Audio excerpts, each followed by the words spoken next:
Hello and welcome to this very important fireside chat where we will be looking to decode what role do whistleblowers play in advancing trust and transparency in the technology sector.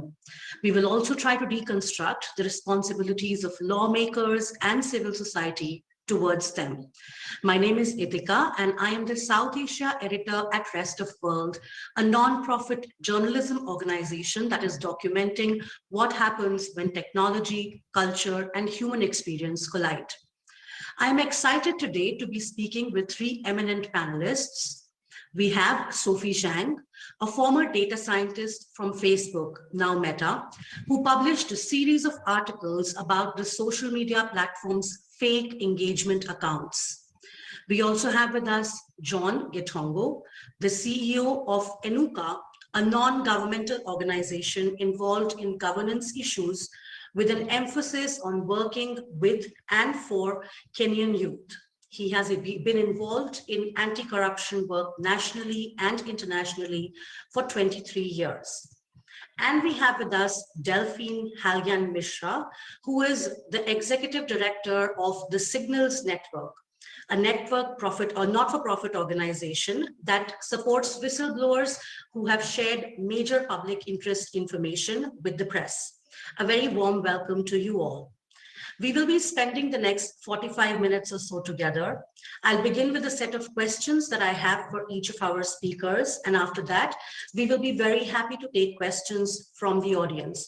So please ask your questions in the chat box, and we will try and include as many of them as possible. Let's get started.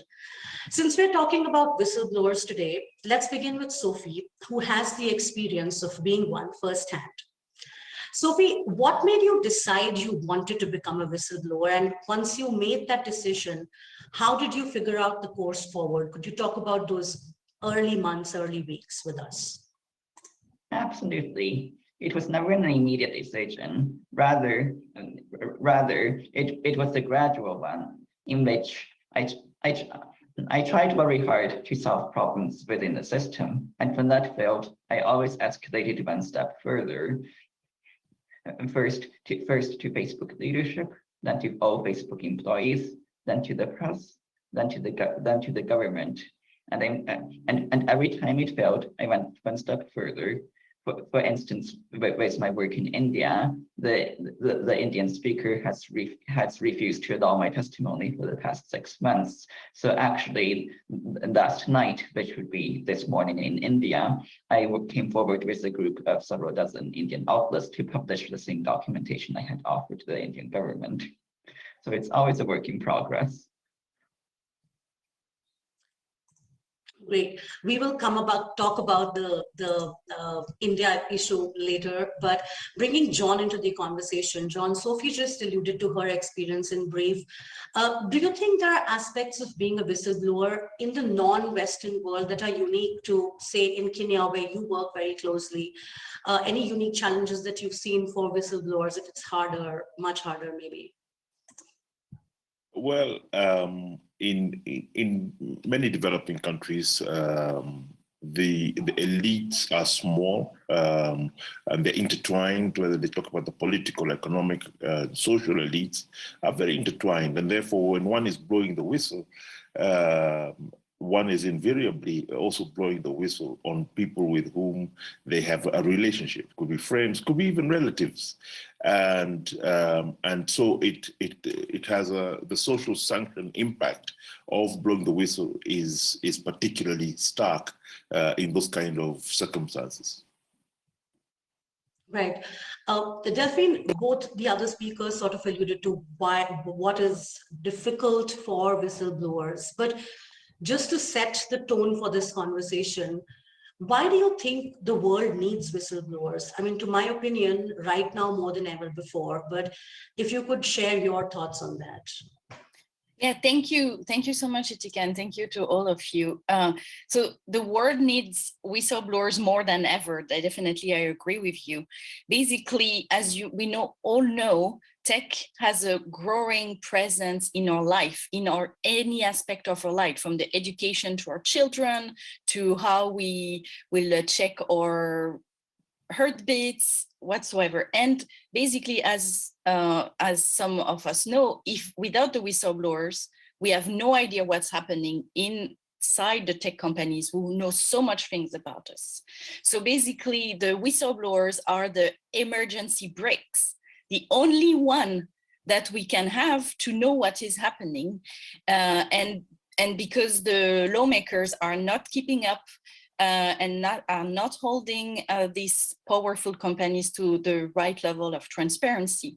And so the whistleblowers are the courageous individuals who are bringing public interest information to the public. Without them, we could not know what is happening inside Facebook, inside any companies that are that have huge powers and huge knowledge about each of us. So that's why whistleblowers are immensely important in this tech age. In the past, whistleblowers were playing a huge role to fight corruption or to fight environmental scandals, and it is still the case. But in the tech era, they are definitely more important than ever, as workers are building unions, as lawmakers are trying to keep up. It's the whistleblowers are playing a full part in this important issue.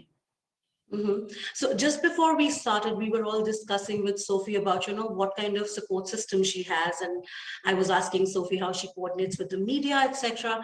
I was surprised to hear what I heard. But Sophie, could you tell us about, the kind of support you have received from, say, human rights defenders, journalists, civil society actors, legal aid, etc. so far? You don't have a PR team, that we know.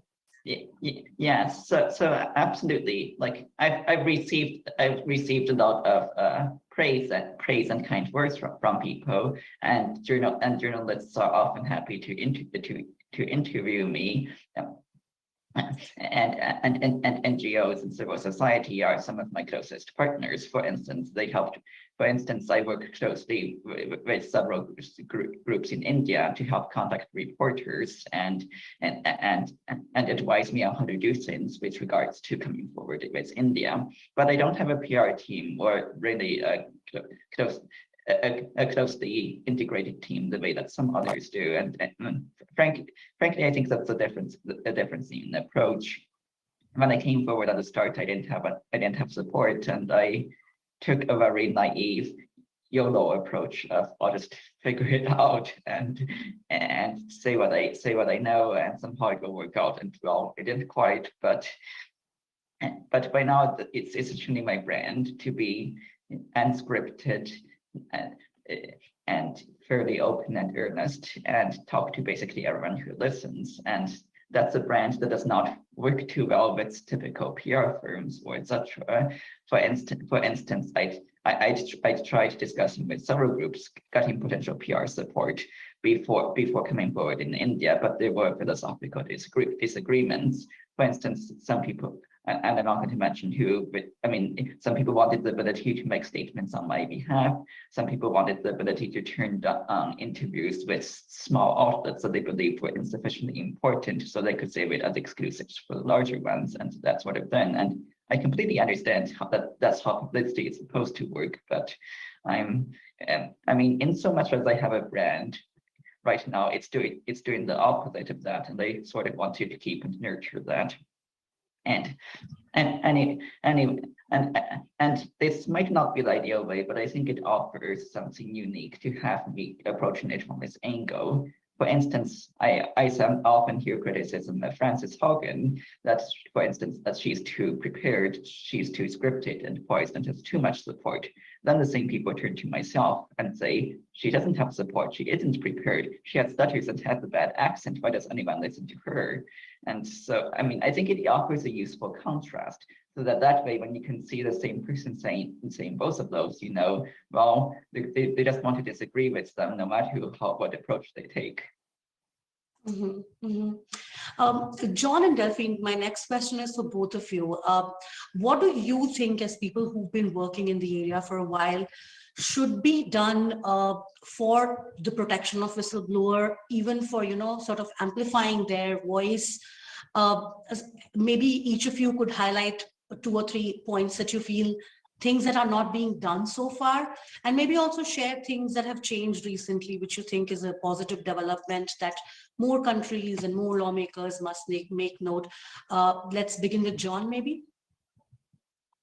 I think that the more that can be done just to destigmatize whistleblowing, it's easier said than done. And as Sophie said, it's a process that that you work out within yourself when you've seen some malfeasance taking place, and eventually you can't cope with it. But society still has a particular reaction to whistleblowers, even while praising the information that has now come to light. And so, not to what I always argue is, don't forget the whistleblower. The information is captivating and all that, but don't forget the whistleblowers. Secondly, I think a positive development, it's still nascent around the world, but we've seen it across Africa, especially common law Africa, where we now have legislation that protects whistleblowers. We have institutions that are actually created to help whistleblowers.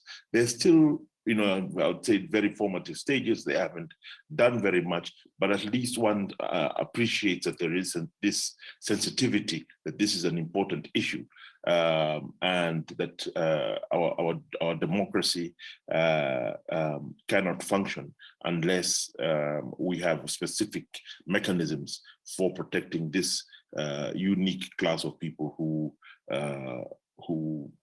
blow the whistle when others are perhaps more cautious or simply not able. Yeah, totally. I definitely agree with John that we are seeing a slow improvement in worldwide of how whistleblowers are perceived, how legislation are improving slowly to better protect whistleblowers, especially in the EU right now. All the EU members are adopting better laws to better protect whistleblowers. We see interest in the US Congress. We see it slowly, but it is slow. And it is so much needed because, as Sophie knows it is such a hard journey. Each whistleblower journey is unique. There's no one recipe to make it happen safely and with the biggest impact. There's no one journey. And also, each individual has to decide on its own if it's the journey for them. I would never encourage someone to do it. I would do everything we can to provide to tech workers all the information they need to know what it does look like, what they should be aware of. They should hear from many tech whistleblowers who have been through that journey, what it looks like, what they wish they would have known, to know how to talk to a lawyer, to know how to sometimes negotiate with a lawyer, to know how to talk to a journalist, to know what's the relationship with a journalist. The journalist is not a friend, and you need to understand how the journalist thinks. So that's what we are doing in really the first part of our work that we call the Empower. So we put together, for example, the Tech Worker Handbook that I really encourage everybody to look at. It goes from what are the personal questions you should ask yourself if you're seeing something wrong at your company and are thinking of what you can do. It goes also into the legal question, what I should know about my NDA, to which lawyer I should talk to, and so on. And also we provide legal support. We can connect workers with expert lawyers if they're considering speaking out, if they're considering their options. But most of the whistleblowers we support are basically sent to us by journalists. So to give you an example, for example, recently one of the current public case I can talk about.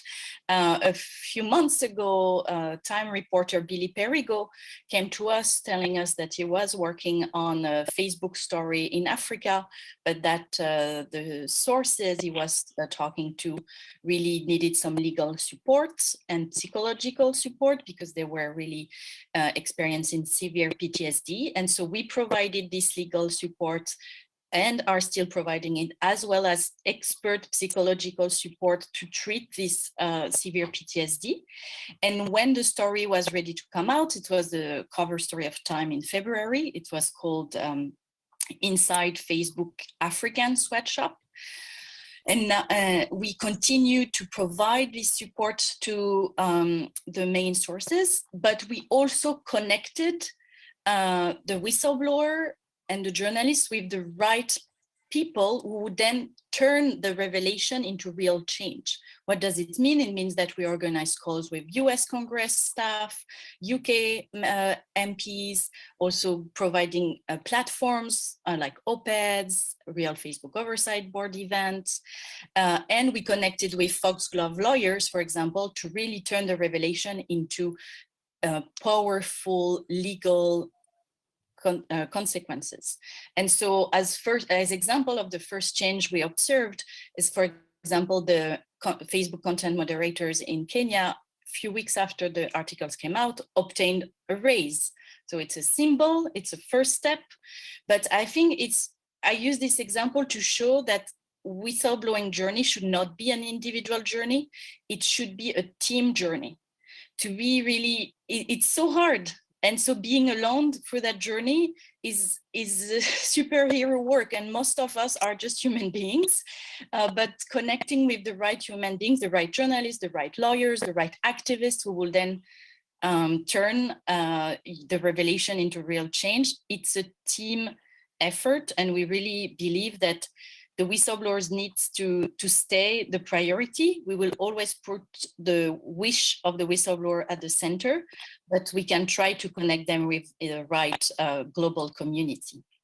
Mm-hmm. Delphine, you mentioned something that I was also very curious to ask Sophie and both of you, John and Delphine.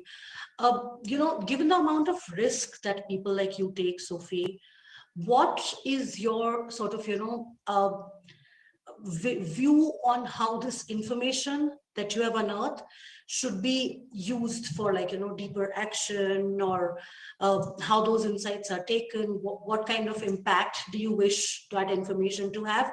And I'm going to take that same question to John after you about, what kind of impact he has seen a whistleblower's information make to the world and how it can be used better. Yes, like for me, philosophically, I think the kind of change is up to the people to decide, not for myself, and I keep an open mind, because fundamentally you can't solve a problem unless you understand it, and that's really what's going on with the problems that I personally encountered, and those that many other whistleblowers have.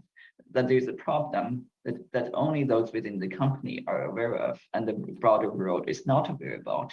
And you cannot solve a problem unless you know it exists. And for me personally, the role is just providing that information so that others, whether it is lawmakers, civil society, members of the public, etc., can make an educated decision. If lawmakers wish to act, then more power to them. If civil society wants to respond, the same. But I mean, I'm just one person, and I'm certainly not a legislator or policymaker or someone else with that level of expertise. And I don't think it would be fair for me to presume to speak on behalf of a country, especially one that I've never set foot in. And so I see personally, I see my role as simply providing the information and letting others judge for themselves and make the decisions. But everyone is different. A whistleblower who has policy expertise might be involved in writing legislation, for instance. That's not myself. John, the same question for you. What do you think that the world can learn from the revelations of whistleblowers, what do you think, how the impact should be driven by this information that is unearthed at great risk to? I think the first impact whenever a whistleblower puts their information in the public domain, especially about entities that have been fairly secretive that we all use, they say in the tech industry, is a mixture of anger, but also cynicism. Where people say, well, we've always known we don't trust these particular groups, and this simply confirms that. But it's really about how one uses the anger to be able to organize, whether you're organizing legally to take action, whether you are organizing just for advocacy, to promote greater engagement around the issue, and also education. And I think that organizations that are involved in the content that whistleblowers produce have a variety of ways of engaging in it to create a more trustful society. Because one of the big blows that is taken by institutions, by organizations, by companies, by individuals, when the truth comes out from whistleblowers, is trust. It's one of the most fundamental things for us to be able to function properly as a society is this minimum form of trust, and we increasingly engage with each other using, we're talking on Zoom right now, on all the different technology that we use to interact with one another. And when trust in that is demeaned, then that provides an important opportunity for organizations to engage, whether it's in advocacy or legally. I know the Kenyan case caused quite a bit of excitement here, but then seemed to peter off, and it always works like that. When you blow the whistle, and one can feel quite low about it, that it always causes a big splash, which peters out because another, Russia invades Ukraine,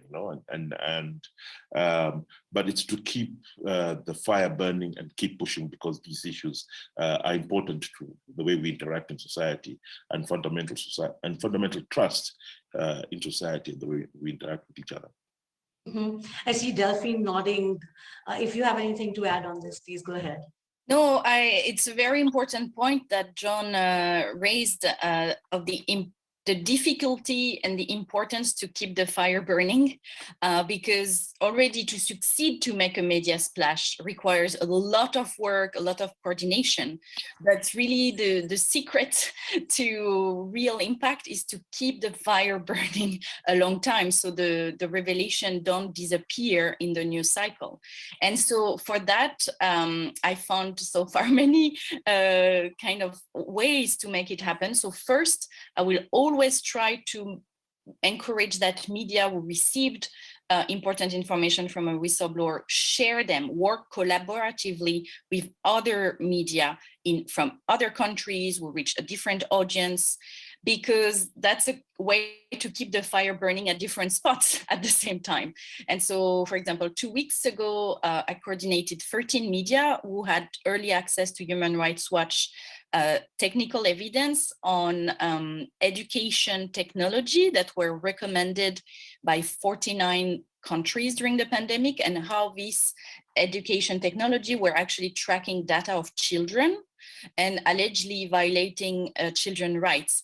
And I'm so happy that we were able to work with Brazilian, Indonesian, Australian, Korean, Japanese media, as well as the Washington Post. And that's, in a sense, when these revelations were made by all the media, that definitely got the attention of the companies, much more than when Human Rights Watch initially reached out to the companies.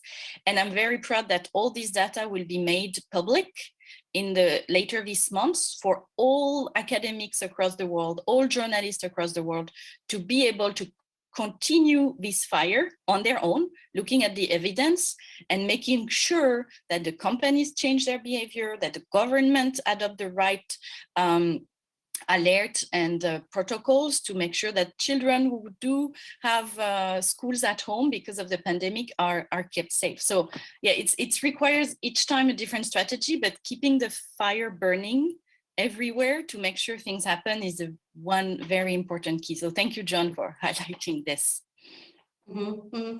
Before I go to my next question, I'd just like to remind all the participants, the audience here, we have last 5 minutes. So if you have any questions, please send them to us and we'll try to take them. Sophie, Delphine spoke about, keeping the fire burning. Now for you, the battle is far from over. We were just discussing before we started the panel that you came out with some revelations about India earlier today. You haven't slept in many, many hours, I believe.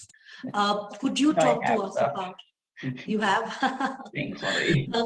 Could you talk to us about, the fact that, you have information about India and you're not getting a chance to speak.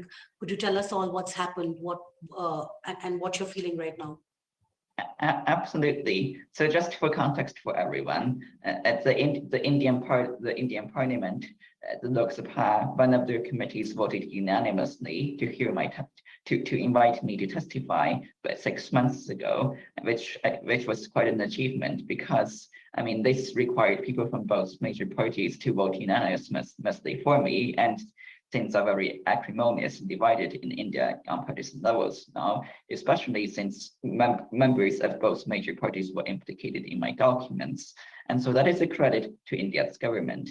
Unfortunately, that request needed to be approved by the Speaker of the Indian Lok Sabha, who is required to respond, but does not have a deadline on responding. And so anyways, in short, I seem to have been responsible for the invention of a pocket veto by that Indian speaker who has chosen to refuse responding for the past 6 months.